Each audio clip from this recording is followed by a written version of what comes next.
بسم اللہ الرحمن الرحیم، السلام علیکم۔ پروگرام مقابل میں تمام دیکھنے والوں کو میں خوش آمدید کہوں گی۔ اس وقت پاکستان تحریک انصاف کی طرف سے جو اعلان کردہ لانگ مارچ ہے اس سے متعلق ملک کے وزیر داخلہ کہتے ہیں کہ یہ ایک ایسا فتنہ ہے جس کو روکنے کا فیصلہ کر لیا گیا ہے اور ہر صورت روکا بھی جائے گا۔ ریڈ زون جو ہے اسلام آباد کا، اسے فوج کے حوالے کرنے کا فیصلہ کیا گیا ہے۔ لاہور میں رینجرز کی تعیناتی کا فیصلہ کر لیا گیا ہے۔ گرفتاریوں کا سلسلہ شروع ہے۔ ملک کی سیاسی صورتحال نہایت کشیدہ ہو گئی ہے اور ان تمام کے ساتھ ساتھ پنجاب سے اسلام آباد جانے والے جتنے بھی راستے ہیں ان کو بھی مسلسل مرحلہ وار بند کیا جا رہا ہے۔ مریم نواز صاحبہ آج پریس کانفرنس کرتی ہیں اور یہ واضح طور پر یہ بات کرتی ہیں کہ عمران خان صاحب جو پاکستان کو سری لنکا بنانے کی کوشش کرنا چاہتے ہیں اور اس میں ہم انہیں کامیاب نہیں ہونے دیں گے، مگر عمران خان صاحب جوابی پریس کانفرنس جب کرتے ہیں تو وہ کہتے ہیں کہ وقت آ گیا ہے، یہی وقت ہے جس میں ہمیں فیصلہ لینا ہے کہ ہمیں کیسا پاکستان چاہیے، ہمیں بیسکلی پاکستان کیسا چاہیے۔ اس کے اوپر ہارون صاحب سے میں بات کروں گی۔ ہارون صاحب، کیسا پاکستان ہمیں چاہیے؟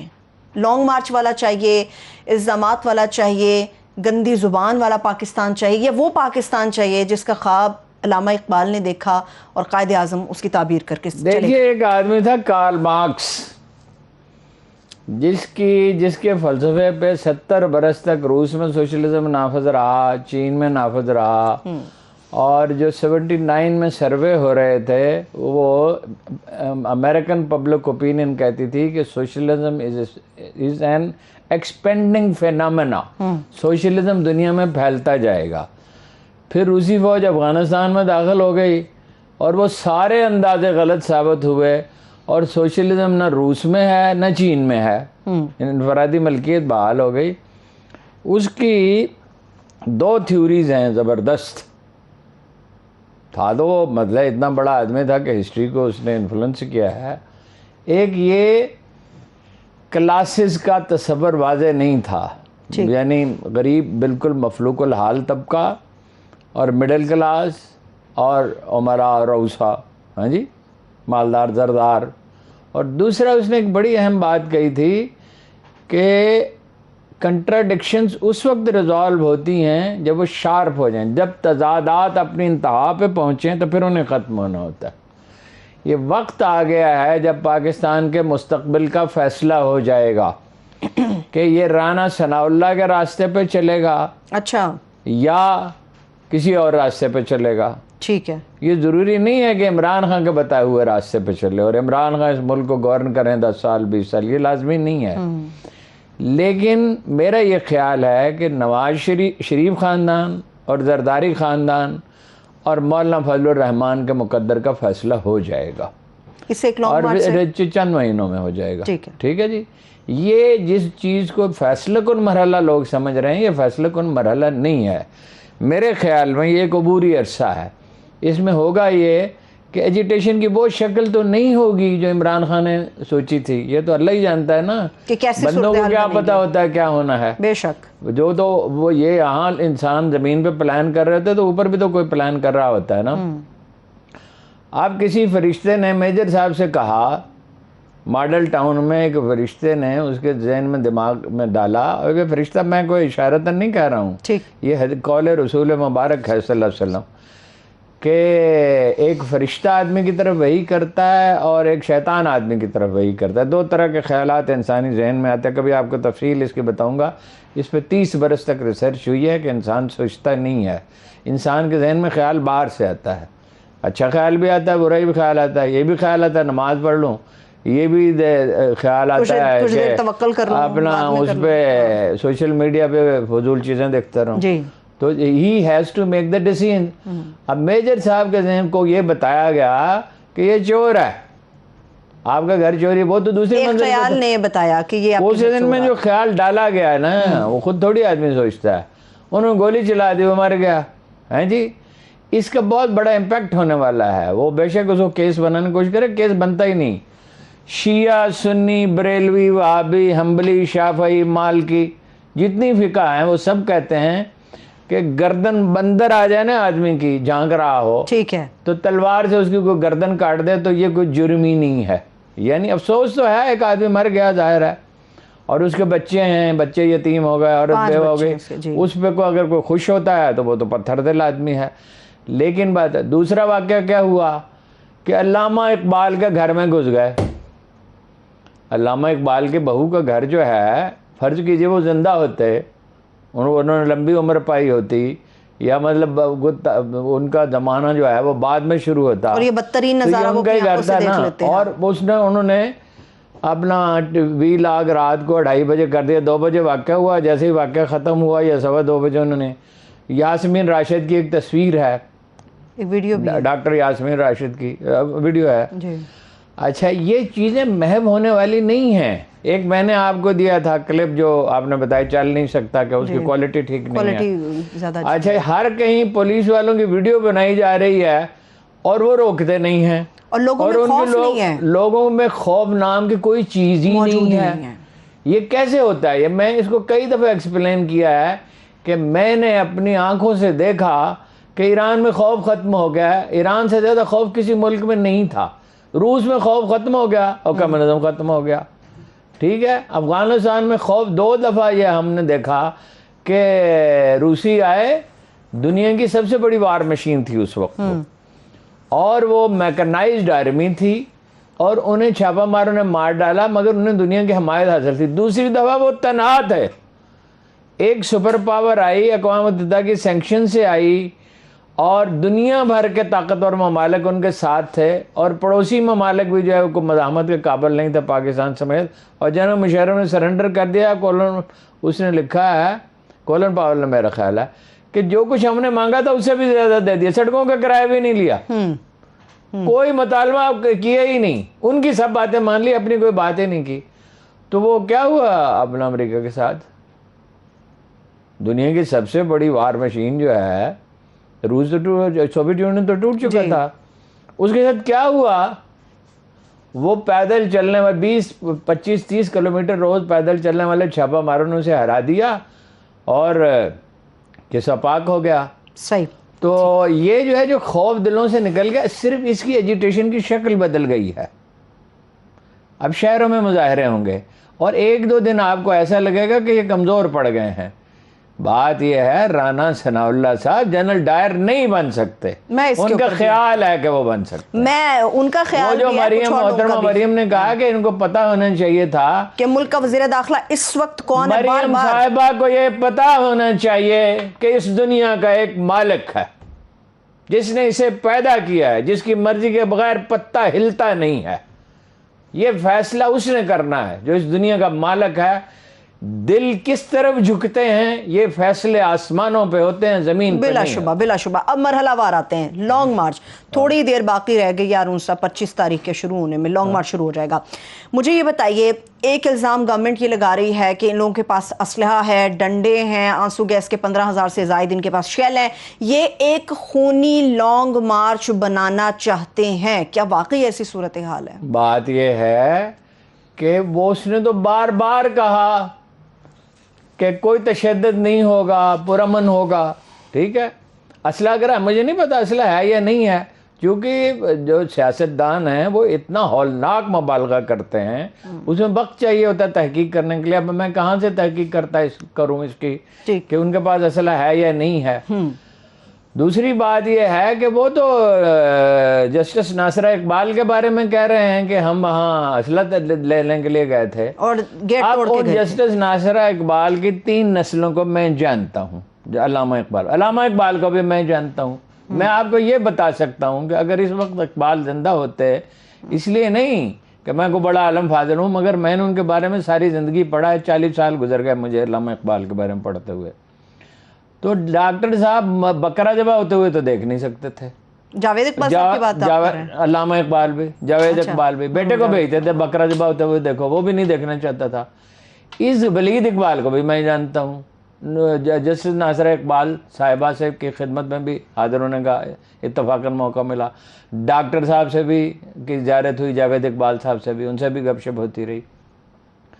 اس گھر میں تو گلیل نہیں رکھی جاتی. اور یہ اسلحہ 4-5 نسلوں سے ڈاکٹر صاحب کے والد صاحب بھی گلیل نہیں رکھتے تھے گھر میں. اسلحہ تو بہت دور کی بات ہے، وہاں اسلحہ ڈھونڈ رہے تھے. تو یہ اس کا مجھے نہیں پتا، جلوس میں کچھ لوگوں کے پاس اگر اسلحہ ہوگا تو ممکن نہ ہو، میں نہیں کہہ سکتا. لیکن سوال کسی کے پاس ریاست سے زیادہ اسلحہ ہے, کسی کے پاس پولیس سے زیادہ اسلحہ ہے, کسی کے پاس رینجر سے زیادہ اسلحہ ہے, کسی کے پاس فوج سے زیادہ اسلحہ ہے. بھائی سیاسی جماعتیں اسلحے کے بل پر تو نہیں جیتتی ہیں. سیاسی جماعتیں حکومتوں کو شکست اگر دیتی ہیں تو سسٹینڈ ایجیٹیشن سے دیتی ہیں, ایسے ایجیٹیشن سے 77 میں جو جاری رہا دیر تک. ٹھیک ہے, اور وہی پیٹرن ہے ایک لحاظ سے, اس لیے کہ نواز شریف صاحب بھی یہی چاہتے ہیں اور مولانا فضل الرحمان بھی یہی چاہتے ہیں. اور یاد رکھیں یہ ہے کمبینیشن ایک الگ ہے, یعنی اس کے اندر رہتے ہوئے کہ ماشاء اللہ لگ جائے, ماشاء اللہ نہیں لگ سکتا. اچھا, یعنی کوشش ادھر سے ہو رہی ہے. بالکل واضح, اس میں ہمیں کوئی شبہ ہی نہیں ہے کہ یہ چاہتے ہیں کہ عمران خان سے جان چھوٹ جائے. چرچا اس بات کا ہے ہارون صاحب کہ یہ پوری جو ایجیٹیشن ہے یا پورا لانگ مارچ کا سینیریو وہ اس لیے ہے کیونکہ امریکہ نے سازش کی. ٹھیک, مگر سی این این کو خان صاحب انٹرویو دیتے ہیں تو یہ بھی چرچا ہے کہ سازش کا لفظ جو ہے وہ استعمال نہیں کرتے, مداخلت کی بات کرتے. پھر پاکستان کے اندر میڈیا میں اس کو دکھایا کیوں نہیں گیا, یہ بھی سوالات اٹھ رہے ہیں. انہوں نے سازش کی بات کی, ضروری نہیں ہوتا کہ وہ لفظ استعمال کیا جائے. مثلا میں کہتا ہوں یہاں خالی بوتل پڑی ہو کہ یہ لے آؤ, ہاں جی, تو کہیں گے جی پانی تو اس نے مانگا ہی نہیں ہے, بوتل منگی. بھائی انہوں نے تو یہاں تک کہہ دیا کہ ڈونلڈ لو کو برطرف کرو. آپ اندازہ کریں کہ جیسے ایک ڈپٹی کمشنر کسی ملک کے وزیر اعظم سے کہے وہ اپنے وزیر داخلہ کو فارغ کرو, اس کو تمیز نہیں ہے, اس کو برطرف کرو. اس کا مطلب کیا ہے کہ اس طرح کی گفتگو تو پاکستانی سیاستدان ڈرائنگ روم میں نہیں کر سکتے جیسی اس نے سی این این پہ کی انٹرویو کے لیے. اچھا, یعنی وہ کانسٹنٹلی اگر آپ اس کو دیکھیں مسلسل تو وہ اگریسو ہے شروع میں تھوڑا سا, پھر اور اگریسو ہو گیا, پھر اور اگریسو ہو گیا, آخر میں نے کہا وزیر نو تو کڈو, اس چوڑ نو تو کڈو. ادھر امریکی سفیر آیا ہے, باچیاں اس کی کھلی ہوئی ہیں اور وہ کہتا ہے نام اس کا بھی ڈونلڈ ہے. یہ ڈونلڈ سارے پاگل ہیں, سارے ہی پاگل ہوندے ہیں. ہاں جی, کارٹونز کی حد تک نہ آپ جائیں. نہیں, وہ باچے کھلی ہوئی کہہ رہا ہے میں بڑا خوش ہوں, بڑا پرجوش ہوں. تو تم کس بات پہ خوش ہو, کس بات پہ پرجوش ہو؟ یعنی پاکستان کو تمہارا صدر کہہ رہا ہے کہ تمہارا نمائندہ کہہ رہا ہے کہ زیادہ زیادہ یہ کریں گے کہ معاف کر دیں گے. ہمیں ہم سے یہ کہہ رہے ہو, ہم کوئی اندھے ہیں, کوئی احمق ہیں, ہمیں کا ذات ہمیں پتہ نہیں ہے کہ تم چاہتے ہو اسرائیل کو مان لیا جائے. بھائی اسرائیل کیسے پاکستانی پہنچ گئے وفد, اور ایک چینل پہ نمودار بھی ہو گئے, اور تم ہم سے کہتے ہو انڈیا کی بالادستی تسلیم کرو, اور تم کہتے ہیں اپنے اسٹریٹجک پارٹنر کو چائنا کو خدا حافظ کہو, اس سے تعلقات محدود کرو, سی پیک کو محدود کرو, یعنی اپنی عبادت کا بندوبست جو ہے وہ ختم کر دو. اور ہم جانتے ہیں کہ آخر میں تم کہو گے کہ اپنا ایٹمی پروگرام منسوخ کر دیں اور یہ اتنے پیسے لے لیں, اور مطلب ہے کہ سکم اور بھوٹان بن کے آپ رہیں یا وہاں تک ہمیں رسائی دیں, یہ ان کے مطالبات. یہ ہم جانتے نہیں ہیں, تو یہ تو ہو نہیں سکتا. کوئی قوم اپنی آزادی سے تھوڑی دستبردار ہو سکتی ہے. تو یہ تو ابھی سچویشن, ابھی تو کھیل شروع ہوا ہے, کھیل شروع ہے, بھائی پارٹی نہیں ہے, یہ کھیل ہے. یہ تو کھیل شروع ہے. جب افغانستان میں روسی آئے تھے تو میں افغانستان پہ کام کر رہا تھا, تو 2-3 سال ہم لوگوں کے اتنے تانے سنے, وہ تسی پاگل ہو, وہ تم لوگوں کا دماغ چل گیا ہے, کبھی روس بھی واپس گیا ہے. تو ہم اس کا ہمیشہ ایک ہی جواب دیتے تھے کہ کبھی افغانستان بھی فتح ہوا ہے, ہارون رشید نہیں کر سکا. تو یہ کیا کریں گے؟ وہ جتنی تاریخ ہے تو ہم ان کو سناتے تھے ٹائن بی کا کال کہ میسوپوٹیمیا یعنی عراق میں, اور خراسان یعنی افغانستان میں. اب خراسان تو افغانستان ہی رہ گیا نا, باقی تو خراسان کے کریکٹرسٹک ختم ہو گئے. ویسے اب ٹل ملتان پورے علاقے کو خراسان کہا جاتا تھا, اور ایران کا کچھ حصہ بھی شامل تھا. وہ اس میں تو اس نے ٹائن بی نے کہا یہاں قوموں کی قسمت کے ستارے ڈوب جاتے ہیں, بلیک ہول. اس نے کہا یہ بلیک ہول ہے. بلیک ہول ہوتا ہے جہاں ستارہ جب داخل ہوتا ہے تو وہ راکھ بن جاتا ہے. اچھا, تو یہ تو دیکھیے نا, یہ تو ابھی کھیل شروع ہوا ہے. ابھی شادیانے بجائیں گے نون لیگ والے, اور ابھی ابھی 1-2 دن تو دیکھے نا. وہ اس طرح تو پلان عمران خان کا نہیں چل سکتا نا, اس طرح بروئے کار تو نہیں آ سکتا, لیکن وہ خود آئے گا. اور اس کے ساتھ جو لوگ آ رہے ہیں وہ دیکھیے, وہ اس طرح کا جلوس نہیں ہوگا وہ جتنے بھی لوگ ہوں 50,000 ہوں 60,000 ہوں 70,000 ہوں 20,000 ہوں وہ اس ڈٹرمنیشن کے ساتھ آ رہے ہیں کہ انہوں نے پہنچنا ہے. ٹھیک ہے وہاں ہوگا بڑا تصادم خوفناک. ٹھیک ہے, اللہ نہ کرے کوئی جانی نقصان ہو کچھ ہو, اور شہروں میں مظاہرے شروع ہو جائیں گے. وقت لگے گا لوگوں کو نئی اسٹریٹجی ایوالو کر. آپ کا کیا خیال ہے سمندر پار پاکستانی جو ہیں وہ خاموش بیٹھے رہیں گے؟ ٹائم تو لگے گا, رابطے کریں گے, اور ویکینڈ پہ زیادہ کر سکتے ہیں وہ ظاہر ہے آبویسلی. تو یہ ایجیٹیشن ختم ہونے والا نہیں ہے. ٹھیک ہے, لیکن آپ نے جس طرح سے کہا یہ کھیل ہے جو کہ شروع ہو گیا ہے یا ہونے والا ہے, اس کا پہلا راؤنڈ تو آلریڈی گورنمنٹ جیت گئی نا ارون صاحب. چھاپے انہوں نے مار لیے, 1,500 کے قریب ورکرز انہوں نے اریسٹ کر لیے ہیں. دم توڑتا جا رہا ہے یہ پورا لانگ مارچ کا جو ایک مومنٹم بنا رہے تھے. پہلا راؤنڈ گورنمنٹ جیت گئی, آپ مانیں؟ اچھا کیسے مان لو, کوئی دلیل بھی ہو تو نا. بات یہ ہے, ایک منٹ ٹھہرے, جو پینک پیدا کرنا چاہتا تھا عمران خان, اور جو اس کو یعنی شہروں میں زندگی کا جو معمول ہے وہ معطل کرنا چاہتا تھا, معطل پہلا راؤنڈ تو وہ جیت گیا ہے. لاہور میں دودھ کی گاڑیاں داخل نہیں ہو سکتی, سبزی میں والے نہیں داخل ہو سکتے, پھل لانے والے داخل نہیں ہو سکتے, دوائیاں جو باہر سے آتی ہیں جو فیکٹری شہر کے اندر تو ہوتی نہیں, فیکٹری مال روڈ پہ تو نہیں ہوتی نا. اچھا, یہ آج نہیں ہے, محمود غزنوی کے زمانے میں بھی دودھ باہر سے آتا تھا جب ایاز گورنر تھا. ٹھیک, یہ جو علاقہ ہے راوی کے پار کا, یہیں سے ہمیشہ کھانے پینے کا سامان آتا ہے. دودھ نہیں ہوگا, دوائی نہیں ہوگی, اچھا, اور ضرورت کی اشیاء نہیں ہوگی. یہ تو لاہور شہر کا, سندھ میں انہوں نے 144 نافذ کر دیا, اب سنا پنجاب میں بھی کر دیا. تو زندگی تو معطل ہو گئی اور مقابلہ شروع ہو گیا. اور کسی کا یہ خیال ہے کہ پولیس اس کو سنبھال لے گی, نہیں, رینجرز کو یا فوج کو بلانا پڑے گا. اور رینجرز اور فوج والے اس قوم کا حصہ ہے نا, بلا شبہ. کوئی یہ اپنے جبوتی سے آئے ہیں, یہ جاپان سے آئے نہیں. یہ میرا ایک بھائی فوج میں ہے, ایک بھائی میرا پولیس میں ہے, ایک رینجرز میں ہے, یا میرے محلے کے لوگ ہیں. تو یہ اپنی قوم پہ گولی چلائیں, سوال ہی نہیں پیدا ہوتا, کبھی انہوں نے اپنی قوم پہ گولی چلائی نہیں ہے. ٹھیک ہے, مگر یہ بھی تو ہے نا بات ہارون صاحب کہ یہ وفاق پر, وہ رانا ثناء اللہ صاحب کے مطابق وفاق پر ایک جتھا حملہ آور ہونے آ رہا ہے. 2014 میں انہوں نے کمٹمنٹ کی تھی کہ ہم ایک جگہ سے دوسری جگہ نہیں جائیں گے, مگر جو کچھ انہوں نے کیا وہ سب کے سامنے ہے. ابھی بھی یہ کہہ رہے ہیں پرامن احتجاج ہے, مگر ایسا نہیں ہونے والا ہے, اس لیے ہم حملہ آور کسی کو ہونے کی اجازت نہیں دے سکتے. تصادم تو ہوگا پھر. بات یہ ہے, یہ اسٹریٹجی بنائی ہے 3 آدمیوں نے مزاحمت کی. اس میں شہباز شریف صاحب کی انپٹ ہے, میں ان کے مزاج کو سمجھتا ہوں. اچھا, مجھے ایک ایسا موقع بھی ملا جب ایک جلوس, ٹھیک اسی طرح کا جلوس, اتنا بڑا نہیں, جلوس پنڈی سے لاہور کی طرف روانہ ہونے والا تھا, اور میں شہباز شریف صاحب کے پاس بیٹھا تھا, وہ انسٹرکشنز دے رہے تھے. اور ویسے بھی ہم پیٹرن دیکھتے ہی رہے ہیں. گزارا یہ ہے کہ سیاسی جماعتیں اپنی حدود سے تجاوز کرتی ہیں ایجیٹیشن میں, یہ بات درست ہے, ہمیشہ کرتی ہیں. لیکن عدالت کیا کہہ رہی ہے, قانون کیا کہتا ہے, آئین کیا کہتا ہے؟ شہریوں کو نقل و حرکت کا حق ہے, شہریوں کو احتجاج کرنے کا حق ہے, اپنی رائے دینے کا حق ہے. عدالت نے بھی یہ کہا ہے, اسلام آباد ہائی کورٹ نے بھی. اور دوسری چیزیں جو تجزیہ کرنے والے جنہوں نے کم اشارہ کیا یا کسی نے کیا ہی نہیں, وہ یہ ہے کل حمزہ صاحب کی چیف منسٹری ختم ہو سکتی ہے, اور ختم ہونے کا امکان زیادہ ہے, کم نہیں. ویسے تو عدالت کا کام ہے فیصلہ کرنا. بات یہ ہے کہ 186 آدمی تو ان کے پاس ہے ہی نہیں, یہ تو وہ خود مانتے ہیں کہ نہیں ہے. تو 186 آدمی نہیں ہے تو وزیر اعلیٰ کیسے ہیں وہ؟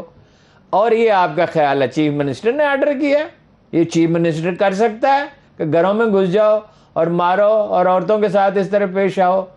یہ کر سکتا ہے چیف منسٹر؟ چیف منسٹر کی ہستی کیا ہے کہ اس کی, وہ تو ہے چیف منسٹر ان فیکٹ ہے ہی نہیں, آئینی اور قانونی طور پہ ہے ہی نہیں, متنازع مسئلہ ہے. اللہ یہ کہ وہ 186 آدمی پورے کر لے, وہ کہاں سے پورے کرے گا؟ گجرانوالہ کی یا کراچی کی یا فیصل آباد کی کسی فیکٹری میں انسان تو تیار نہیں, ایم پی اے تو تیار نہیں ہوتے, وہ لائے گا کہاں سے؟ اور اس وقت مسلم لیگ کا ایک آدمی نون کا مستعفی ہو چکا ہے, 4 مستعفی ہونے کے لیے تیار بیٹھے ہیں, تو تعداد تو بڑھ جائے گی پرویز الہی کے حامیوں کی. اس کو کیا کریں گے؟ اچھا, آپ پختونخوا اسمبلی ڈیزالو کر دیں گے فرض کیجئے, اور قومی اسمبلی جو ہے وہ 2 آدمیوں کے بل پہ کھڑی ہے, 2 کی میجارٹی ہے نا, تو طارق بشیر چیمہ یا صالح یا کوئی 2 اور آدمی اس سے ناراض نہیں کر سکتے.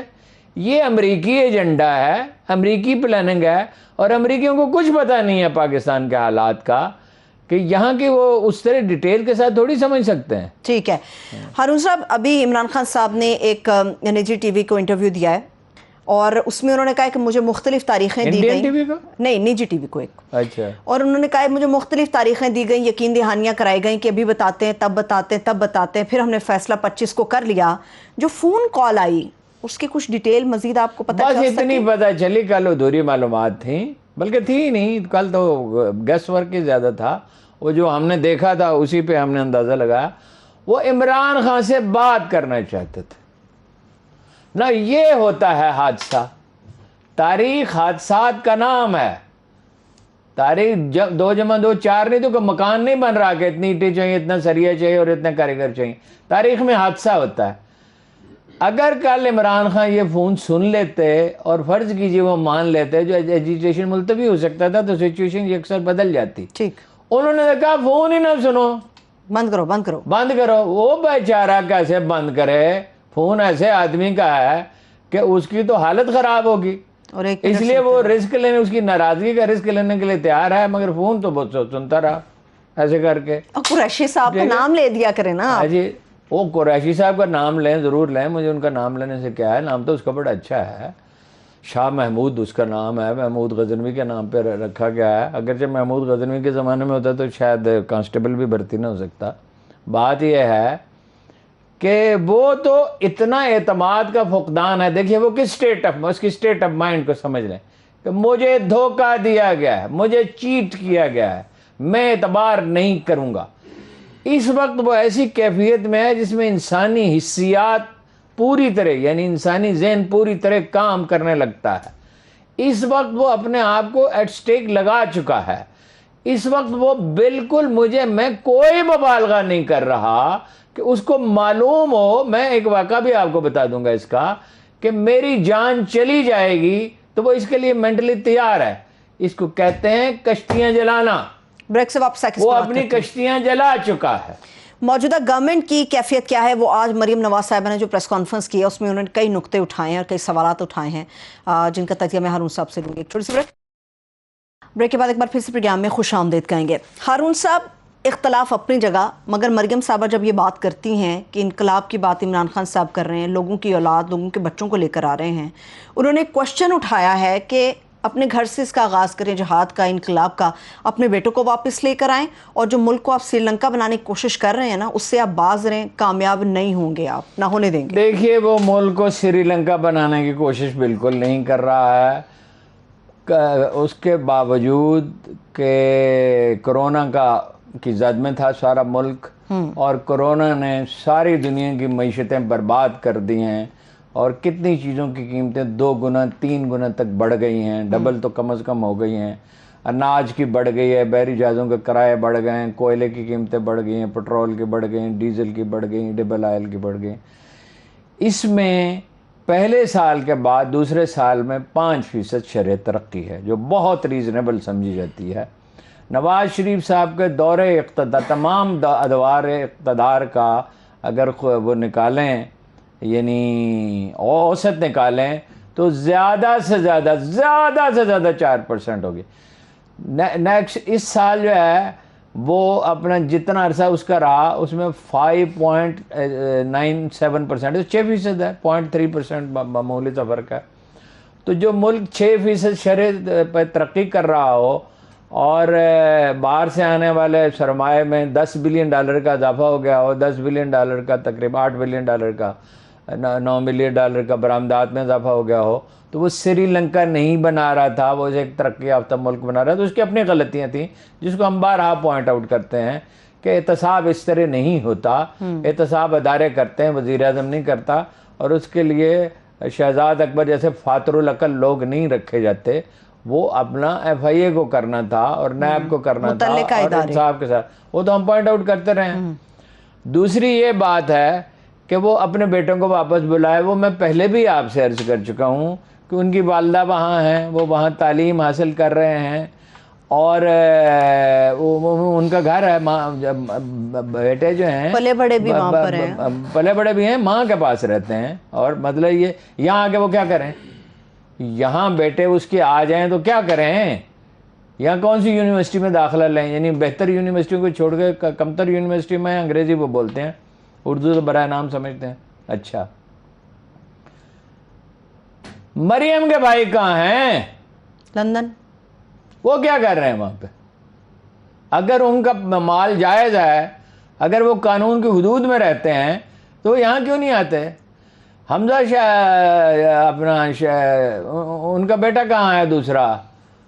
شہباز شریف صاحب کا، سلیمان شہباز. ان کا سن ان لا کہاں ہے؟ وہ وہاں کیوں بیٹھے ہوئے ہیں؟ وہ تو پاکستانی شہری ہیں، وہ پاکستان میں رہیں. اب تو حکومت بھی آ گئی ہے، یہاں آئیں کاروبار کریں، اور عدالتیں موجود ہیں، عدالتیں موجود ہیں نا. تو یہاں کاروبار کیوں نہیں کرتے؟ سارا پیسہ ملک سے باہر کیوں لے گئے ہیں؟ یہ تو انہیں سوال تو ان کے ذمہ ہے. ویسے وہ آج بڑا پراؤڈلی کہہ رہی تھی کہ ہم اس مٹی سے ہیں، اور نواز شریف اور شہباز شریف اس مٹی کے بیٹے ہیں. مٹی سے وہ کہاں ہیں؟ ہاں ویسے بھائی جب وہ پہلی دفعہ افتاد میں آئے تو لیبنان اور سعودی عرب اور امریکی حکمرانوں کی مدد سے نکل بھاگے. وکیل راتوں کو جاگ کے مقدمہ تیار کر رہے تھے. محترمہ کلثوم نواز صاحبہ مرحومہ کہہ رہی تھیں کہ جلدی کرو جلدی کرو. اعتداد حسن راتوں کو جاگ رہے تھے، دوسرے وکیل صاحب کا نام میرے ذہن سے اتر گیا، وہ جاگ رہے تھے اور ادھر وہ اپنا سامان باندھ رہے تھے اور باورچیوں کی فہرست بنا رہے تھے. نان کون پکائے گا، اور جناب ہریسہ کون بنائے گا، اور جناب پالک گوشت کون بنائے گا. اور پالک گوشت کے لیے ایک دفعہ ہمیں لکڑیوں کا مسئلہ پیدا ہو گیا. سعودی حکومت نے اجازت دینے سے انکار کر دیا، متعلقہ افسر نے، کہ لکڑیاں جلانی ہیں، آپ نے گھر میں کیا کرنا چاہتے ہو؟ سعودی عرب تو اور طرح کا ملک ہے نا. اور وہ بھاگ گئے. دوسری دفعہ میں آپ کو بتا چکا ہوں، میں افسوس کے لیبارٹری کا نام نہیں بتا سکتا، افسوس کے ان لوگوں کے نام نہیں بتا سکتا، ان سے میرا وعدہ، جس خون کے قطرے پہ یہ فیصلہ ہوا کہ اس کے پلیٹلیٹس اتنے خطرناک ہیں اور شیریں مزاری کی آنکھوں میں آنسو آ گئے اور خان صاحب گھبرا گئے اور کابینہ گھبرا گئی اور سارا میڈیا پریشان ہو گیا، وہ میں آپ کو پوری دیانتداری سے بتا رہا ہوں، ذمہ داری سے. ایک دن میں تفصیل بتاؤں گا جب کب بتائیں گے؟ آپ ہمیشہ بتاتے ہیں، ایسے نہیں بتا سکتا نا، ہر چیز کا ایک وقت ہوتا ہے. وہ نواز شریف کا خون ہی نہیں تھا، پوری قوم کو وہ تو کسی ایسے آدمی کا خون تھا جس کے واقعی پلیٹلیٹس گرے ہوئے تھے. اور میں اس کے بعد بھی جانتا ہوں کہ ایک خاندانی تقریب کے لیے ایک لیبارٹری سے میسج آیا اتفاق، یعنی فیملی سے، جاتی امراء سے، کہ ایک کرونا کا جعلی سرٹیفکیٹ بنا دیں. کہا جی اسی پہلے اپنا نواز شریف والا مقدمہ اسی سن بیٹھے ہیں، کیس اسی سن بیٹھے ہیں، مصیبت اسی اس مصیبت چ نہیں پہ سکتے. وہ ایک سرٹیفکیٹ اس لیے بنانا تھا کہ خاتون کی تقریب کے لیے ضرورت، جیسے کام کے آدمی ہوتے ہیں ان کی ضرورت ہوتی ہے، تو انہوں نے انکار کر دیا. صحیح ہے. مریم صاحبہ نے ایک بڑا ہی خطرناک نقطہ اٹھایا ہے اس لانگ مارچ کو لے کے. ہم سب سمجھ رہے تھے کہ یہ لانگ مارچ موجودہ گورنمنٹ کے خلاف ہے، الیکشن کی اناؤنسمنٹ کے لیے ہے، مگر وہ تو کہتے ہیں کہ یہ اسٹیبلشمنٹ کے خلاف ہے لانگ مارچ. یہ وہی اسٹیبلشمنٹ نہیں ہے جسے مریم صاحبہ دنیا کو کوئی تانا ایسا نہیں جیسے آج کل وہ عمران خان کو دیتی ہیں، اور ان کے والد نام لے لے کے ان کی کریکٹر اسیسینیشن کرتے تھے. اور جاوید لطیف نے جو فکرہ کہا تھا وہ تو کوئی بے حیائی دہرا سکتا ہے اس فوج کے بارے میں اور جنرلوں کے بارے میں کہا تھا. یہ وہی فوج، یہ وہی اسٹیبلشمنٹ ہے. یہ راتوں رات جیسے کمیونسٹ جو ہے ایک دن لبرل بن گئے اور روس کی گود سے اٹھ کے امریکہ کی گود میں بیٹھ گئے. اسی طرح یہ ہے، جو امریکہ نواز تھے سارے آج وہ اسٹیبلشمنٹ کے حامی ہیں. وہ اسٹیبلشمنٹ کے حامی نہیں ہیں، یہ نوسر بازی ہے، یہ شعبدہ بازی ہے. ٹھیک ہے، چلیے آپ اس چیز کا کریڈٹ تو خواجہ آصف صاحب کو دیتے ہیں جو چھاپے پڑے، خاص طور پر ولید اقبال صاحب کے گھر پہ، جسٹس ناصرہ اقبال صاحبہ کے گھر پہ پڑا. اس پہ انہوں نے ہر پلیٹ فارم پہ بات کی، اسمبلی فلور پہ، پروگرامز کے اندر، کہ میں معافی مانگتا ہوں، میں شرمندہ ہوں، ایسا نہیں ہونا چاہیے تھا. چلیے کسی ایک نے تو ہمت دکھائی نا کہ غلط ہو رہا ہے. کیا ہمت دکھائی جی؟ بات یہ ہے کہ نون لیگ میں رہتے ہوئے ہمت دکھائی انہوں نے نا اپنے والد کی وفات کے کوئی 2 عشرے بعد یا 1.5 عشرے بعد انہوں نے کہا کہ میرے مرحوم والد نے غلطی کی تھی. 15 برس کے بعد جب جنرل مشرف نے ماشاء اللہ لگا دیا تو انہیں پتہ چلا کہ ہم نے غلطی کی. نواز شریف صاحب نے بھی غلطی کی. 20 سال تو 15 سال تو ضیاء الحق کی گود میں یہ 10 سال بیٹھے نواز شریف صاحب ضیاء الحق کے جیسے بچہ اٹھایا ہوتا ہے اور جنرل جیلانی چوسنی سے ان کو دودھ پلاتے رہے، تو وہی کبھی نواز شریف صاحب نے یہ تسلیم کیا ہے یا شہباز شریف صاحب نے کہ بھئی ہم ماشاء اللہ کے، ویسے تو سارے افرید ماشاء اللہ کی گود میں پروان چڑھے ہیں، ذوالفقار علی بھٹو بھی، نواز شریف بھی، اور عمران خان تو اتفاق سے بچ نکلا. لیکن الزام تو ہے نا ہارون صاحب، الزام ہے، ٹھیک ہے، الزام تو ہے، الزام تو ہے نا، غلطی تو وہ کر چکا تھا، وہ تو اللہ نے اس کو بچانا تھا تو بچا لیا. میں تو اس دن کا گواہ ہوں جس دن وہ مشرف سے مل کے آیا تھا، انہوں نے کہا فلاں صوبے کا فلاں چیف منسٹر ہوگا، فلاں صوبے کا فلاں چیف منسٹر ہوگا، فلاں صوبے کا فلاں چیف منسٹر ہوگا. تو عمران خان نے کہا نہیں ہوگا. اور خان صاحب نے مجھے ایک فکرہ کہا، سویرے سویرے میں اٹھا گھر سے اور میں نے کہا کہ یہ تو غلط ٹریک پہ چلا گیا ہے. تو میں ناشتہ کیے بغیر میں نے صرف کالم لکھا اور بھاگتا ہوا E7 کے اس مکان میں گیا اور میں نے کہا ناشتہ لاؤ. ناشتہ کیا لائے خان صاحب یہ بھی سن لیں، 2 کنو 1-2 کیلے اور یہ. میں نے کہا بھائی صاحب انڈے فرائی کراؤ، بھائی صاحب انڈے فرائی کراؤ، ہاں جی، اور سلائس لاؤ. یہ کیلے اور کنو سے ناشتہ نہیں ہوتا. چلیے چائے بسکٹ پہ تو نہیں کیا نا آپ کو. اور میں نے کہا آپ کیا کر رہے ہیں؟ تو انہوں نے مجھے پھر ساری رودات سنائی. اچھا، انہوں نے کہا یہ چیف منسٹر ہو. میں نے کہا یہ کیسے ہوگا، یہ تو لوگ اگر کوئی تبدیلی لانی ہے یہ لوگ تو نہیں لا سکتے. اور اس کے تحریک انصاف کا کوئی بھی قابل ذکر آدمی 2002 کے الیکشن سے چند مہینے پہلے کی بات ہے، سب کو توڑ کے کاف لیگ میں لے گئے.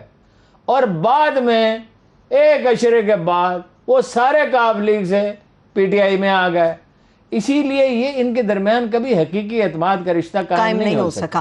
ٹھیک ہے، چلیے ایک تو موجودہ گورنمنٹ کیا چاہتی، کیا مارشل لا چاہتی یا کچھ اور بنیادی طور پہ چاہتی؟ دوسری بات یہ آپ بار بار یہ کہتے رہے نواز شریف صاحب، میں کہہ رہا ہوں مولانا فضل الرحمان اور نواز شریف ماشاء اللہ چاہتے ہیں. آپ نے یہ بات کی تھی ہارون صاحب، بار بار یہ کی تھی نواز شریف صاحب الیکشن چاہتے ہیں. آپ کا یہ تجزیہ غلط نکلا. نواز شریف صاحب کہاں الیکشن چاہتے ہیں؟ نہیں، نواز شریف صاحب الیکشن ہی چاہتے تھے. اب بات یہ دیکھیں نا، یہ کہانی کب سے شروع ہوتی ہے؟ کتنے برس پہلے حمزہ نے کہا کہ تایا جی کو ہم منا لیں گے. ہاں ٹھیک ہے نا، یہ پروسیس اب جا کے مکمل ہوا ہے. زرداری صاحب اس میں شامل ہیں، اس میں شہباز شریف شامل ہیں، اس میں فضل الرحمان شامل ہے.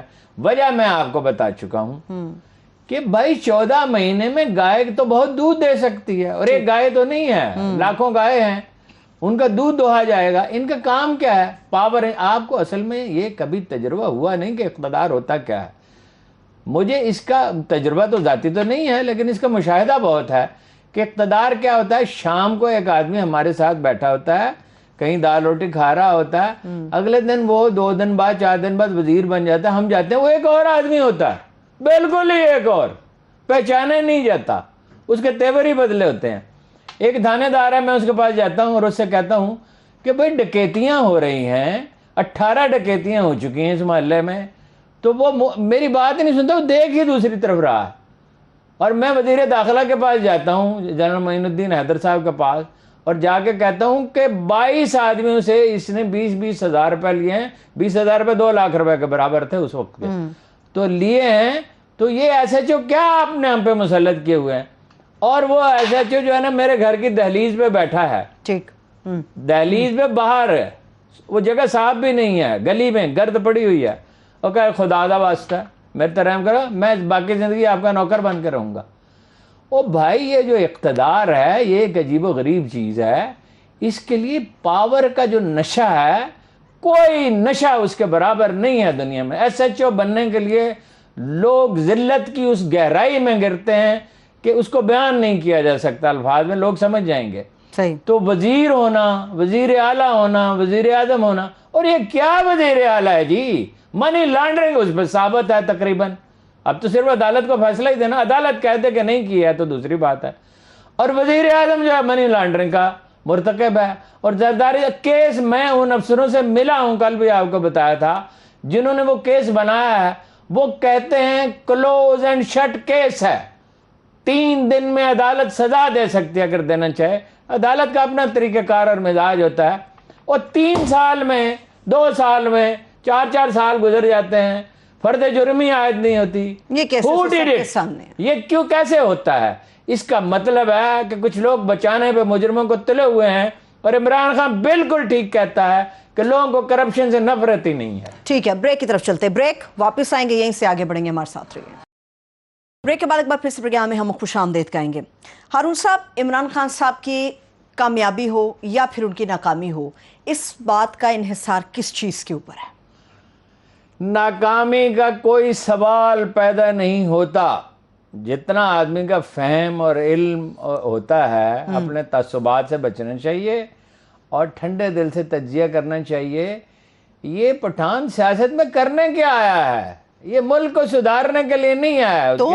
اس کے حامیوں کو بڑی غلط فہمی ہے، اس کے فدائین کو. وہ ٹھیک ہے معیشت کو 5-6% پہ لے گیا، یہ اس لیے آیا ہے کہ یہ جو فتنہ گر ہیں سیاست میں، نام لینے کی ضرورت نہیں ہے، جنہوں نے اس ملک کو نوچ نوچ کے کھایا ہے، جن پہ 2600 ارب روپے سالانہ خرچ ہوتے ہیں شرافیہ پہ، یہ بیوروکریسی، یہ سیاستدان اور یہ جناب بہت سارے اور بھی لوگ شامل ہیں جن کا نام لینے کی اجازت ہی نہیں ہے، یہ ان کا بندوبست کرے، خاص طور پہ ان 3-4 فتنہ گر سیاستدانوں کا. اور یہی اس کا مزاج ہے، اسی لیے اللہ نے اس کو پیدا کیا. ورنہ وہ 15-20 شوکت خانم ہاسپٹل بنا دیتا، نالج سٹی بنا دیتا بہت سارے شہروں میں، ایسے اسکول اور کالج بنا دیتا. اس کے اندر انرجی تو بہت ہے، بنا دیتا جس میں لاکھوں بچے پڑھ رہے ہوتے. اور وہ مطلب یہ ہے کہ غریبوں کے بچے مفت پڑھتے اور جو فیس دے سکتے ہیں فیس دیتے. ایک نمل کالج نہیں، 100 نمل کالج تو وہ بنا سکتا تھا. تو سیاست میں اللہ تعالیٰ نے اس کو بھیجا کس لیے ہے؟ یہ تو خدا کے فیصلے ہیں. صحیح، ٹھیک ہے. اب لانگ مارچ کے حوالے سے ہارون صاحب ایک انحصار اس پر ہے کہ عمران خان کے حامیوں کے دلوں میں کی کیفیت کیا، ہم دلوں میں نہیں جھانک سکتے. وہ بزدلی کا مظاہرہ کرتے ہیں، بہادری کا مظاہرہ کرتے ہیں. کتنی بہادری کا مظاہرہ کرتے ہیں، وہ اتنے ہی موٹیویٹڈ ہیں جتنا ان کا لیڈر ہے. اشارے تو ایسے ملتے ہیں کہ بہت موٹیویٹڈ ہیں لوگ. ایکس سروس مین، ایکس سروس مین، جو اصل سوال تو آپ نے اب پوچھا، بات یہ ہے کہ جنرل علی کلی خان جیسا آدمی اور کتنے میجر جنرل اور کتنے بے شمار بریگیڈیئر اور کتنے بے شمار کرنل اور کتنے بے شمار میجر اور کتنے لا تعداد سپاہی سبکدوش جو ہیں، تعداد کتنی ہے بھلا بتائیے؟ مجھے اندازہ یہ ہے 30 لاکھ. یہ اندازہ ہے، یہ 30 لاکھ کا اندازہ ہے. بس 25 لاکھ ہو سکتے ہیں، 35 بھی ہو سکتے ہیں. تو ان کے خاندان بھی ہے نا. ڈیفینیٹلی فوجی جو ہوتا ہے اس کے بچے فوجی ہی ہوتے ہیں. جی کوکو ہو جائے کوکو دے بچے.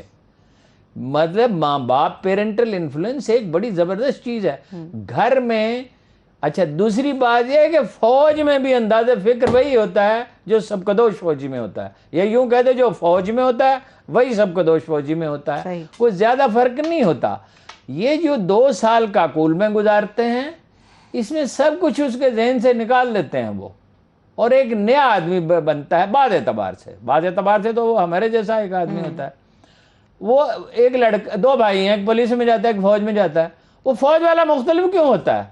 وہ صرف وہ 2 سال نہیں، اگلے 10 سال یا 15 سال یا 20 سال یا 30 سال جتنا وہ عرصہ فوج میں رہتا ہے، وہ ایک خاص ماحول میں رہتا ہے، وہ ایک خاص طرح کے طرز زندگی اڈاپٹ کرتا ہے. تو یہ ان میں کوئی یہ ایک گنے کے کاشتکار، ایک یہ فوجی، اور اس کے علاوہ یہ تو لاکھوں میں تعداد چلی جائے گی. عمران خان کے جو ووٹ ہیں وہ جب بھی استعمال ہوں، وہ آج استعمال ہوں. اور میں تو سمجھتا ہوں خان صاحب کو تعجیل نہیں کرنی چاہیے. 2020 کا میچ نہیں ہے یہ، 1 ڈے بھی نہیں ہے، ٹیسٹ بھی نہیں ہے، یہ لمبا میچ ہے، یہ سیریز آف میچز ہے. 10 مہینے کے بعد الیکشن ہو. جن لوگوں کا خیال ہے نا کہ 12-14 مہینے میں صورتحال کو فرض کیجئے یہ حکومت رہتی ہے 14 مہینے، اچھا تو الیکشن ہوں گے، پھر کیا ہوگا؟ وہ اس وقت تک تو انتظار کر کے لوگ اکتا چکے ہوں گے اور زیادہ شدت سے نکلیں گے. عمران خان ہارتا نہیں ہے، صرف ایک طریقہ ہے اور وہ اس پہ کسی کا اختیار نہیں ہے. امریکہ اس کو قتل کرا دے. وہ تو اس کے اوپر کہہ رہے ہیں میری جان کو خطرہ ہے مگر اس کے باوجود میں نکلوں گا. لیکن ہارون صاحب یہ تاثر کیوں دیا جا رہا ہے؟ اگر نگران گورنمنٹ آ جاتی ہے تو خان صاحب کا یہ جو مومنٹم ہے یہ پورا ٹوٹ جائے گا، بلکہ آپ کہہ سکتے ختم ہو جائے گا، لوگوں میں جذبہ ختم ہو جائے گا، دھیمے پڑ جائیں گے. ہماری ماضی قریب کی تاریخ میں اس کی بڑی زبردست مثال موجود ہے. 2 سال تک وکیل جو ہیں انہوں نے پریکٹس نہیں کی. وہ وکیل نے کبھی پیسے چھوڑے ہیں؟ وہ وکیل کا منشی نہیں چھوڑتا. یہ اسلام آباد کا ایک مشہور وکیل ہے, تو اس نے مجھے کہا کہ میں تو آپ سے فیس نہیں لے سکتا. تو جب میں جانے لگا تو منشی نے کہا 50,000 روپے مجھے تو دے دیں. 50,000 روپے ایک درخواست لکھنی تھی, درخواست. مقدمہ تو جب شروع ہوتا تو وکیل کی فیس شروع ہوتی. منشی نے کیا کرنا تھا, درخواست ٹائپ کرنی تھی. 50,000 اور دیے, اس کو دیے 50,000 روپے درخواست ٹائپ کرنے کے. 2 سال تک وکیلوں نے پریکٹس نہیں کی. صحیح. اور ہمارے اخبار نویس جو ہم سے زیادہ باخبر ہیں, بہت ذہین ہیں, متحرک ہیں, میں تو کمرے سے نکلتا ہی نہیں ہوں. ایک زمانہ گزرا, میں تو جب کام کرنے کے لیے دفتر آتا ہوں بس اس وقت نکلتا ہوں, یا بہت ضروری کوئی میٹنگ ہو تو اس کے لیے کہیں کی ملاقات ہوتے جاتا ہوں. تو وہ کہہ رہے تھے تحریک ختم ہو گئی. ہماری محترمہ نسیم زہرا نہایت یعنی پولیٹیکل سائنس کی استاد ہیں, یونیورسٹی کی, کتاب لکھی ہے ایسی زبردست, اور جو آرٹیکلز انہوں نے لکھے ہیں ایک زمانے میں وہ مطلب ہم آشش کرتے تھے. وہ کہتے ہارون بھائی تو ختم ہو گیا, اور میں نے کہا ختم نہیں ہوا, آگ بھی کبھی بجھی ہے. یہ وہ جو آگ جو ہے ایک جنگل میں لگ جاتی ہے تو اس کی چنگاریاں باقی رہتی ہیں. کوئلے کے ایک ڈھیر میں اگر آگ ہے تو یہ ایک چنگاری چاہیے ہوتی ہے نا. یہ آگ بجھنے والی نہیں ہے, یہ اتنا بڑا خواب ہے کہ جب یہ آدمی دیکھ لیتا ہے تو یہ خواب اس سے کبھی جدا نہیں ہوتا. یہ ہے مکمل آزادی کا خواب. چینیوں نے ایک پوری صدی گزاری, جاپانی چڑھ دوڑے, برطانوی چڑھ دوڑ رہے, افیون پہ انہیں لگا دیا. اسے وہ کہتے ہیں سینچری آف ہیوملیشن, توہین کی صدی. ہم توہین کے 75 برس گزار چکے ہیں. دس از اٹ, انف از انف. ایک دن میں آپ کو اپنی ذہنی کیفیت بتاتا ہوں, میں بالکل اس کے لیے مینٹلی تیار ہوں. مطلب یہ نہیں کہ میں اس کو انوائٹ کر رہا ہوں, مینٹلی تیار ہوں. مجھے پکڑ لیں, جیل میں لے جائیں, مجھے گولی مار دیں, میرے اوپر ٹرک چڑھا دیں, میں اپنے موقف سے کسی حال میں دستبردار ہونے کے لیے. میں عمران خان کے ساتھ نہیں ہوں, کسی کو مغالطہ نہ ہو, پاکستان میرے جیسے لوگ. میری عزت نفس کچلی گئی ہے, مجھے کانسٹیبل اور پٹواری سے ذلیل کرایا گیا ہے 75 برس تک. میں نے اپنے والد گرامی کو دیکھا ہے کہ انہیں کتنا صدمہ پہنچتا تھا جب انہیں پٹواری سے واسطہ پڑتا تھا, اور وہ کس قدر پریشان ہوتے تھے. اگر یہ تصور بھی پیدا ہو جائے کہ انہیں ایک پولیس رپورٹ لکھوانے کے لیے, مثلا کوئی مزارہ جو ہے ہمارا, وہ بڑی وسیع و عریض زمین تھی, مطلب ٹھیکے پہ لی ہوئی تھی, کہ وہ اس کے خلاف پرچہ درج کرانے کے لیے تھانے جاتے تھے تو انہیں اتنا ان کی طبیعت پہ بوجھ ہوتا تھا کہ جیسے کوئی مریض جو ہے اس کی انگلی کاٹی جا رہی ہو تو اس کی طبیعت پہ بوجھ ہو. ہم نے اذیت سے, ہم میں سے ہر شخص نے توہین صحیح ہے.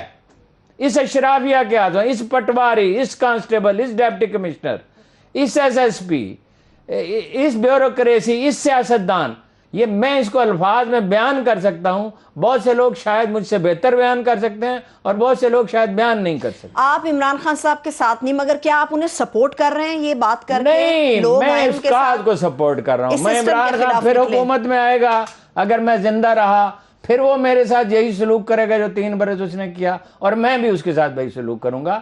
میں ایشو ٹو ایشو اوپینین دوں گا. میں حکومت کا حصہ بننے کے لیے تیار نہیں ہوں گا کبھی بھی, نہ اس کا گانا گاؤں گا, نہ اس کے لیے ڈھول بجاؤں گا. یہ بات تو صحیح ہے ہارون صاحب, جب سسٹم میں تبدیلی آ رہی ہو, معاشرے کو تبدیل کیا جا رہا ہو, ہر شخص کو قربانی دینی پڑتی ہے. مگر شہروں کے اندر جب اشیاء خورنوش نہیں آئیں گی, دوائیں نہیں آئیں گی, بچوں کے لیے دودھ نہیں آ سکے گا, گھروں میں مشکلات ہو جائیں گی, تو اس کا ذمہ دار کون ہے؟ سسٹم کو ٹھیک کرنے کے لیے کیا بچوں کو قربانی دینا پڑے گی؟ سسٹم کے لیے کیا کرنا پڑے گا؟ بات سنیں, قربانیوں کے بغیر کوئی قوم کبھی قوم نہیں بنتی ہے. اگر عثمانیوں پہ کوہ غم ٹوٹا تو کیا غم ہے؟ اقبال کہتا ہے اگر عثمانیوں پہ کوہ غم ٹوٹا تو کیا غم ہے, کہ خون 100,000 انجم سے ہوتی ہے سیر پیدا. بات یہ ہے, یہی ترکی تھا نا جو مرد بیمار تھا, یہی ترکی تھا نا جس میں اذان دینے پہ پابندی تھی, یہی ترکی تھا نا جس میں قرآن مجید کی تعلیم نہیں دی جا سکتی, یہی ترکی تھا نا 15-20 برس پہلے جس میں کوئی عورت اپنا سر نہیں ڈھانپ سکتی تھی, یہی ترکی تھا نا. آج وہ ترکی جو ہے وہ کہتا ہے فن لینڈ اور ڈنمارک یا ناروے یہ نہیں نیٹو میں شامل ہو سکتے. ویٹو لے کے کھڑا ہوا ہے, ڈنڈا لے کے. ٹھیک ہے, مشکلات بھی ہیں, اس کے باوجود آج ترک قوم کی کیا حیثیت ہے, اور آپ اندازہ نہیں کر سکتے کہ اگر ذرا بھی انہیں بہتر حالات مل گئے تو 20 برس کے بعد وہ سپر پاور کی صف میں شامل ہوں گے. ایک آخری سوال اور ایک آخری منٹ میرے پاس ہے. کیا آپ سمجھتے ہیں کہ پاکستان کی سیاست 30 سال پہلے جہاں سے نکلی وہیں سے واپس ہو رہی ہے, اسی سطح پر نہیں, وہ تو دیکھیں نا, تحریک خلافت میں قائد اعظم نے ایک بات کہی تھی جو 100% سچ ثابت ہوئی, بعض اور موقع پہ بھی کہی تھی, تاریخ کا پہیہ الٹا نہیں گھومتا. ایوب خان انتقال کر گئے, وہ سیاست میں تھے ہی نہیں, وہ تو ریٹائر ہو گئے, تو بیمار رہتے تھے اور خاموش رہتے تھے. ذوالفقار علی بھٹو نے ریڈیو اور ٹیلی ویژن سے ان کی وفات کی خبر نشر نہیں ہونے دی تھی, اور اخبارات کو بتا دیا گیا تھا کہ اندر کے صفحے پہ خبر چھپ سکتی ہے. 10 سیکنڈ. ٹھیک ہے. نواز شریف کے دور حکومت تک ٹی وی پہ کسی اپوزیشن لیڈر کا نام نہیں لیا جا سکتا تھا. پھر یہ کیسے ہوا کہ فوجی آیا اور اتنے پرائیویٹ چینل بن گئے؟ یہ سوشل میڈیا, یہ پرائیویٹ چینل, یہ اخبار نویس, یہ آزادی کا احساس, یہ جب احساس ایک دفعہ جنم لے چکتا ہے تو یہ کبھی ختم نہیں ہوتا. بہت شکریہ. تھینک سو مچ ارون صاحب. دیکھنے والوں کا شکریہ. مجھے اجازت دیجیے, اپنا خیال رکھیے. خدا حافظ.